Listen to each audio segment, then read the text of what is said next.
Hey everybody, Steven Meinster, how you doing? I'm going to talk to you about something. I had a little fun the other day. The other day I went outside and somebody threw away a pair of speakers, okay? And I couldn't resist them. So I took the speakers upstairs, and I'm going to show you them right there. These MTX speakers right here that somebody threw away, okay? They're floor tower speakers, okay, with 2 woofers and 2 tweeters. And the company that makes these, called MTX, are a really piece of garbage company. I mean, they really are.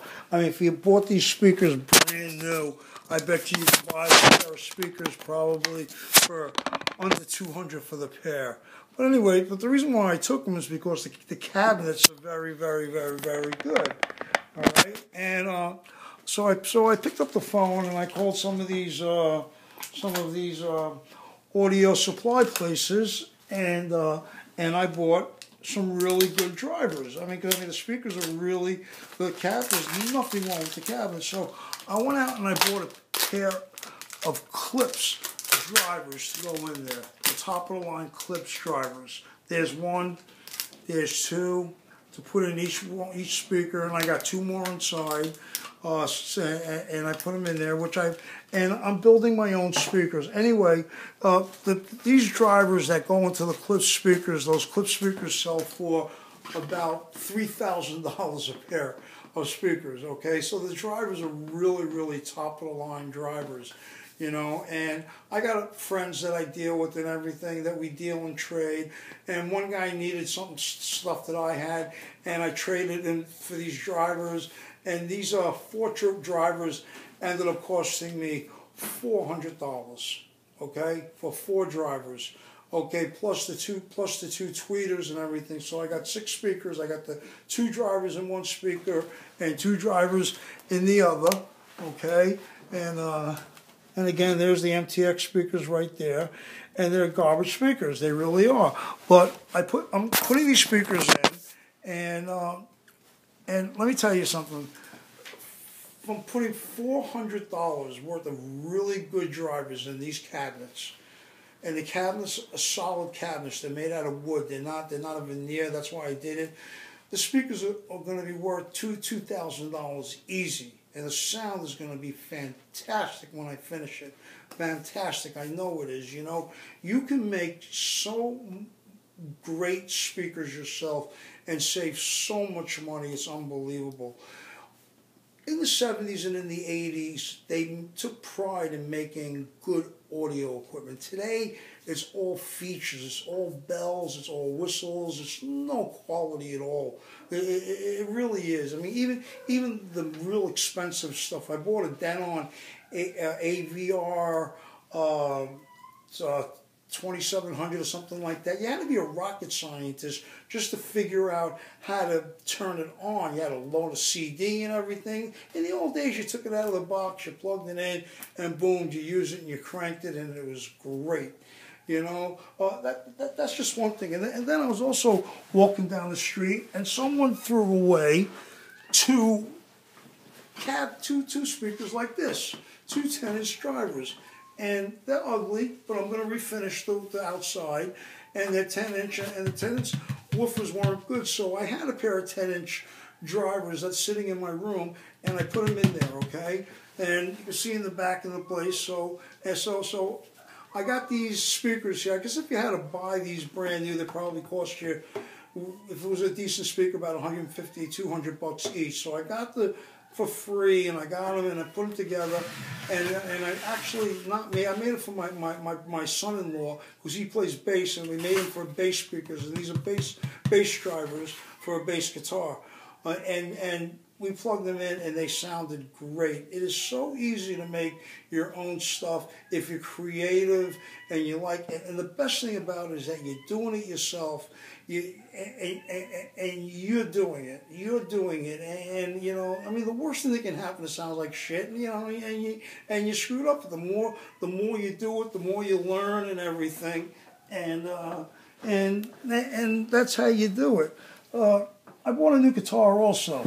I went out and I bought a Gibson Les Paul gold top. You know, they make so many of them, it's unbelievable. You can get so confused. They start as low as, I believe, $800-900, and they go up to $4 or $5 grand.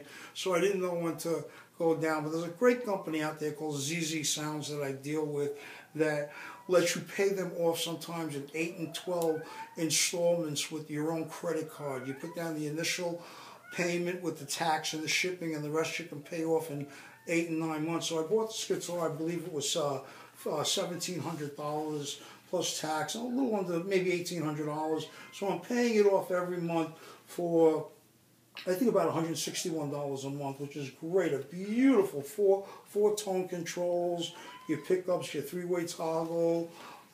As the Gibson comes with the original hard case and everything. It is a beautiful guitar, it really is. And then I went a little crazy too also. I went out and I figured, hey, I'm going to buy a new acoustic guitar. I went out and bought a Breelove, okay? A beautiful, beautiful Breelove. It's such a gorgeous design. The wood is fantastic. The sound is really nice. And Breelove's prices are very, very good. I mean, you can start out as low as $500 and you go up to a couple of $1,000. This guitar cost me, I believe, about $1,200 and everything. But it is such a gorgeous guitar. It really is. I mean, the sound is fantastic. I mean, if you really want to make your own audio equipment and save a lot of money, why go spend so much money on these companies and you're really not getting the best value? In the old days, yeah, it was worth spending the money on this stuff, you know? I mean, these drivers from Clips are not cheap. These are great drivers. I mean, these are their top of the line, you know. But, you know, you put them in, you don't have, you know, they spend, you know, they charge you so, they make so much profit off of this stuff, it's unbelievable. You know, I was talking to you about something I did a couple of weeks ago about a company called the T-Tower speakers, the ProLogic T-Tower speakers, okay, that I really had a great time. I did another video on it and everything, and this is the speaker right there, okay. I mean, that's it right there. You wouldn't believe it. I mean, this speaker online goes, I think, for about $200, and in Rite Aid, of all places, they ran a special that they ran for $29, so I couldn't go wrong. And like I said, I bought 2 of them. The reason why I bought 2 is because I wanted to take one apart and fool around with it and keep the other one and compare to what I did. And what I did was that you get 2 drivers on the right, 2 drivers on the left side. You get a subwoofer all the way on the bottom, and you get a little tweeter in the middle. And what I did was that I opened up the subwoofer, and I disconnected the subwoofer, and I took the subwoofer and I ran it out to another subwoofer, and hooked it back up to the subwoofer that was in there, which is right here on the bottom. Okay, you can see it right down here. The subwoofer is all the way on the bottom down here. It's right there. Okay, and then you got your 2 rights here and your bottom left. And what did I took the speakers out here and out there, and I disconnected them. All right, and I ran the speakers. I disconnected the speakers, and I ran the wire, and I added onto the wire, and then I reconnected the speaker, put it in, and ran the wire out, and I ran that wire into a Polk-powered subwoofer, and the other channel into a Polk-powered subwoofer also.